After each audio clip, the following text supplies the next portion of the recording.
देंगे, काबीना को दे देंगे आपकी तजवीज़। मैं फिर गुजारिश ये करूँगा कि पूरी वफाकी हुकूमत जो है ये साल में 520 अरब खर्च करती है। उस 520 अरब में मुझे सही इल्म नहीं है, 30-40 अरब पेट्रोल की मद में खर्च होते होंगे पूरे साल में। इसलिए वो रकम इतनी बड़ी नहीं है जिससे इस बात को दुरुस्त किया जा लेकिन सिंबॉलिक बात आप ठीक आपकी कर रहे हैं। बात बिल्कुल दुरुस्त है, ये बात हम रख देंगे, लेकिन ये इस मसले का हल नहीं है।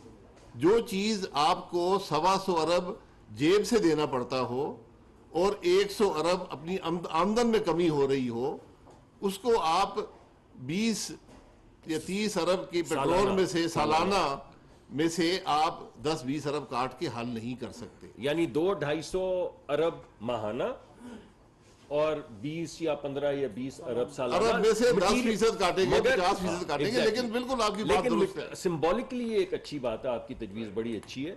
मटीरियल इंपैक्ट शायद इसका वो ना आए, मगर लोगों को कम से कम ये अंदाजा होगा इसके जरिए कि उन दुख दर्द में हर सेक्टर जो है वो शिरकत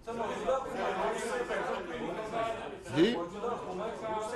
हाँ, ये आपका ये सवाल, ये मेरा फेवरेट सवाल, अगर आप इजाजत दे तो इसका मैं सर एक, अगर आप इजाजत दें, देखें मैं सुनाता हूं। वो कह रहे हैं कि आप रूस से पेट्रोल क्यों नहीं लेते। ये बेहतरीन सवाल है साहब। बात ये है कि एक दिन हमें पता चला, जब हुकूमत खत्म हो रही थी उससे कुछ दिन पहले, कुछ हफ्ते पहले नहीं, कुछ दिन पहले, जो उस वक्त के वजीर थे उन्होंने एक खत लिखा, रूस को खत लिखा और उनको कहा कि हम आपसे तिजारत बढ़ाना चाहते हैं, और कुछ उन्होंने सेक्टर्स बताया कि इसमें बढ़ाना चाहते हैं, इसमें बढ़ाना चाहते हैं, और फिर उनको ये कहा कि हम ये भी चाहते हैं कि आप हमें जो पेट्रोलियम प्रोडक्ट्स हैं वो उसकी तजारत भी हमारे साथ बढ़ाएं, और अगर कुछ आप अच्छे रेट्स हमें दे सकें तो वो हमें दे दिए जाएं। बहुत अच्छी बात थी जी। तो हमने सोचा कि जब भी आप सारे सहाफ़ी हैं, आप जाते हैं, जब भी दो मुमालिक के दरमियान में कोई बातचीत होती है, तय होती है, उसके कोई मिनट्स होते हैं, एक एमओयू होता है नॉन बाइंडिंग। जब कॉन्ट्रैक्ट तैयार नहीं होता तो वजीर आजम की सतह पे या वजीर तवानाई की सतह पे जब दो मुमालिक में गुफ्तगू होती है सस्ता तेल खरीदने की, तो उसका एक नॉन बाइंडिंग एमओयू होता है कि हमने एग्री किया, बाइंडिंग नहीं है ये किसी पे कोई कॉन्ट्रैक्ट नहीं है कि आपने ये अब देना ही देना है, मगर हमने नॉन बाइंडिंग एक कागज लिख दिया, सफेद कागज पे दो लोगों ने साइन कर दिए कि ये बाइंडिंग नहीं है, लेकिन हम सस्ता तेल आपको देंगे, और हमने कहा हम सस्ता तेल। कोई नॉन बाइंडिंग एमओयू नहीं है, कोई मिनट्स मौजूद नहीं है, कोई कॉन्ट्रैक्ट बायलैटरल एग्रीमेंट मौजूद नहीं है। चले माने लेते हैं कि ये सब तो बिल्कुल सही है, हो जाता है कभी कभी ऐसे, तो हम पीएसओ का टेंडर हर 15 या 20 दिन के बाद करते हैं, जिसके अंदर पूरी दुनिया के ट्रेडर्स, इंक्लूडिंग चाहे वो रूस से हो कहीं से हो, वो ट्रेडर्स आके बिड कर सकते हैं। मैं आपसे यह सवाल पूछता हूं कि अगर 30% सस्ता तेल मिल रहा है तो पीएसओ के टेंडर में 30% सस्ता तेल की बिड क्यों नहीं आ रही?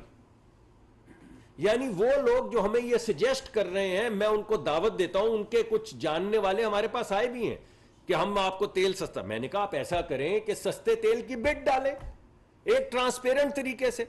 आप ये छिप छुपा के क्यों मिलना चाहते हैं हमें? आप आइए, पीएसओ का टेंडर होता है, आपको 30% सस्ता तेल मिल रहा है, आपको नफा होगा, आप 5% अपने पास रख लें और 25% सस्ता बिड कर दें, कोई आपको बीट ही नहीं है। तो क्यों नहीं हो रहा भाई, क्यों नहीं हो रहा? ना कोई बायलैटरल एग्रीमेंट है, ना कोई G2G एग्रीमेंट है, ना कोई नॉन बाइंडिंग एमओयू है। उसके बाद हमारे इनके कहने, इनकी बात के बाद हमारे जो सफीर हैं रूस में, उन्होंने वहां के एनर्जी मिनिस्टर से, उनकी पेट्रोलियम मिनिस्टर से जाके मीटिंग की और उनसे कहा कि वो कोई 30% की कोई बात, आपने कोई जवाब नहीं, ना खत का जवाब आया, ना उस मीटिंग के अंदर सफीर ने जो मीटिंग की जाके, हमारे सफीर ने उनके एनर्जी मिनिस्टर के साथ, ना वहां से कुछ जवाब मिला। यही बात है कि ये झूठ की बुनियाद नहीं होती हमारी। मेरी बात सुन ले। 5 रिफाइनरीज हैं हमारे मुल्क में, 5 रिफाइनरीज हैं, अपना खाम तेल वो खुद खरीदती हैं।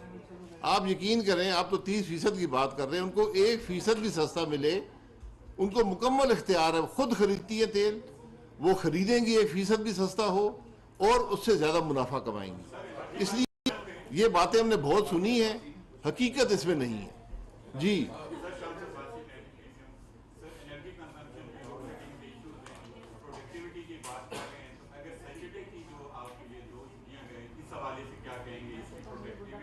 ये वज़ीर-ए-आज़म साहब ने फैसला किया था कि मुल्क में काम ज़्यादा करने की ज़रूरत है, तो छठा दिन भी हमें काम करना चाहिए। ये अब वो रिव्यू उसको करेंगे, उसको देखते हैं उससे क्या फ़ायदे हासिल होते हैं। एक तरफ काम है, एक तरफ कुछ खर्चे में कमी आएगी, इसको बैलेंस करना पड़ेगा।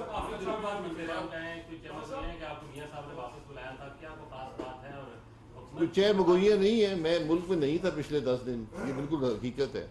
जितनी भी हुकूमतें आई है तो हम तकरीबन 22 दफा गए हैं IMF के पास, अभी तक एक भी मुआहदा जो है वो हमने पार्लियामान के अंदर लेके नहीं आए हैं। तो क्या हुकूमत की ऐसी मजबूरी होती है कि वो IMF के जो मुआहदे हैं पार्लियामान के अंदर लेके नहीं आते? दूसरा मेरा सवाल ये है कि आपने सब्सिडी दी है पेट्रोल के ऊपर, हालांकि जो बड़ी गाड़ियां हैं वो चलती है डीजल के ऊपर, नहीं। और जो आपने 2000 रुपए में सपोर्ट प्रोग्राम के बाद में आप दे रहे हैं, तो उन लोगों के पास तो ना मोटरसाइकिल है ना उनके पास गाड़ियां हैं, इसीलिए तो कैश दिया है भाई, इसीलिए तो कैश दिया है, इस्तेमाल कर सके ना। इसीलिए जो आपने, आपके सवाल में ही आपका जवाब है कि जिस बेचारे के पास मोटरसाइकिल गाड़ी है ही नहीं, उसके ऊपर भी तो महंगाई का बोझ पड़ा है, इसी वजह से उसको कैश दिया है। आपका सवाल जी बड़ी देर से आप नहीं, आपके अगर आपके उसके बाद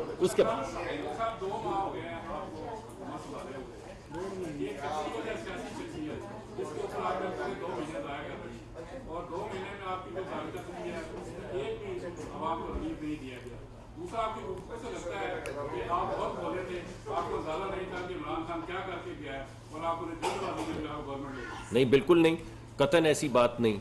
हम ये ठीक है कि वो मुल्क को बर्बाद करके गए, इसमें शक नहीं, इसमें भी कोई शक नहीं कि वो जाते जाते बारूदी सुरंगें लगा कर गए। मैंने आपको उसकी एक एग्जांपल दी है, हर महकमे में ऐसी एग्जांपल्स हैं। तेल वक्त से ना खरीदना, LNG वक्त से ना खरीदनी, जाते हुए एक सब्सिडी का ऐलान करके जाना, रूस के मुतालिक झूठ बोलना एक मुल्क के स्टेट्समैन का, ये तमाम बारूदी सुरंगें हैं।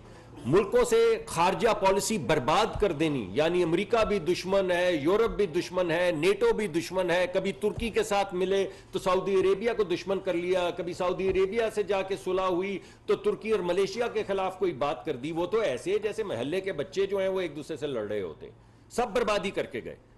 लेकिन हमने ये रिस्पॉन्सिबिलिटी एक्सेप्ट की है। ये आज जो सख्त फैसले आपके सामने आए हैं, आपने कहा आपने कुछ किया नहीं है, हमने 3 मरतबा ये तजावीज वजीर आजम के सामने पेश की कि गरीब को कैसे बचाना है। उन्होंने 3 मरतबा उसके अंदर से खामियां निकाली, हमने 3 मरतबा उसको रिवाइज किया, जिसके नतीजे के अंदर ये सख्त फैसला किया गया 4 से 5 हफ्ते बाद कि अब हम तैयार हैं ये बोझ उठाने के लिए, क्योंकि हमने गरीब को इससे बचा लिया है। तो काम तो कर रहे हैं। और दूसरी बात, हम जिम्मेदार हैं। कोई नहीं आपको कह रहा कि पिछली हुकूमत से पूछे, हमने ये काम लिया है तो करने के लिए लिया है ना। तो अब आपके सामने बैठे हैं, फैसला करके बैठे हैं ना। आपके सख्त सवालात आ रहे हैं जो बजा हैं, मगर हम आपको उनके जवाब इसलिए दे रहे हैं कि आपको यह पता चले कि हम इस मुल्क को सीधे रास्ते पर लेकर जाएंगे। इस्तकामत के लिए कुछ महीने लगेंगे, फिर तरक्की का सफर दोबारा से शुरू होगा। जी नहीं, मेरे भाई देखें, मेरे भाई किसी गलत बात नहीं करनी चाहिए, झूठ नहीं बोलना चाहिए। तेल की कीमतें खरीद से कम तेल बेचना मुमकिन नहीं है। कीमत कम होगी, ऊपर होगी, उसके मुताबिक एडजस्टमेंट की जाती है। माजी में आपके पास टैक्स का निज़ाम था जिसको कम ज़्यादा करके आप कीमत का इस्तेकाम देते थे, आज वो ख़त्म हो गया। आज हुकूमत की कोई आमदन भी पेट्रोल और डीजल से नहीं है जिसको आप कम ज़्यादा करके इस्तेकाम दे सकें। हमारी कोशिश है और अल्लाह करे कि ये इसको हम स्टेबल रख सकें इस कीमत पर। लेकिन अगर इंटरनेशनल मार्केट में कीमतें बहुत ज़्यादा बढ़ती हैं तो आपको कीमत उसके मुताबिक बढ़ना या कम करनी पड़ेगी। लेकिन इस वक्त की जो एक सेकंड, इस वक्त की जो, मैं 1 सेकंड लूंगा, इस वक्त की जो जरूरत थी, जी प्लीज आप, जी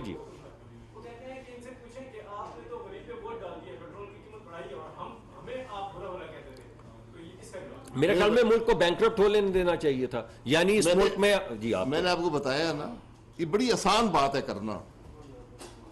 अगर ये पेट्रोल डीजल की कीमत ना बढ़ती, इस मुल्क की मईशत डूब जाती, और जो इस मुल्क के अवाम को महंगाई का सामना करना पड़ता, आप उस सैलाब का अंदाजा नहीं कर सकते।